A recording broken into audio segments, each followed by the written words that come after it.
انا ونانوش يعني الولد بس يشوف هاي ممكن يشنق امه. لا ممكن يجرب انه عن جد في دول الاقنعه اللي حواليه. ما شفنا هاللعبه جوا. والله هاي اللعبه انا جاي على الاخر. انا بدي اعطي رايي. يعني انا ككبير وفكرت انه عن جد في حدا عم ينشنق بصراحه. انا ونانوش يعني الولد بس يشوف هاي الشغلات ممكن يمزح مع ابوه، ممكن يمزح مع اخوه، ممكن يشنق امه. لا ممكن يجربها حاله. ممكن ايش من اللوكيشن جوعانه بشان الله. ايه صبر يجي ترتيب، شو اسمه؟ يجي صبر يجي ترتيب. ما خبرتك.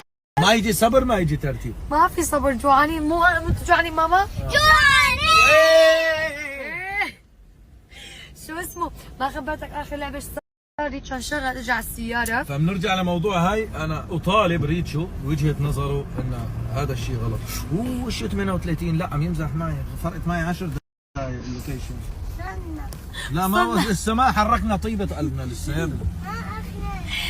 انا خبرك شو صار معي باخر لعبه. واخذت منك الكارت ورحنا. ايه المهم هاي لعبه الجمال، بلعبهم بالجمال بعدين بالسيارات وخلاص. المهم هاي تبعت الجمال كم شخص؟ كم قال لي كم نفر يا ربي؟ قلت له فور. المهم بلش يقطع. اخذ اول شخص، ثاني شخص قال ما في مدام خلص. قلت له خلص نروح على البيع. خلص مدام ما في مشكله خلص. وين هذا؟ عم شو صحيح؟ فاتحين الشباك امي ناويين تتحمموا زياده؟ انا فتحت لنا الشباك وبدها تعمل فيها. المهم شخصين منا طلعوا فري. برافو.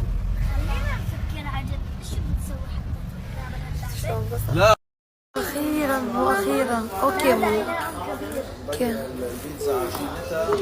خطيره.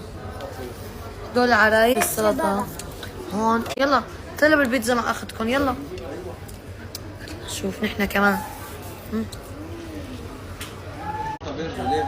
لا بس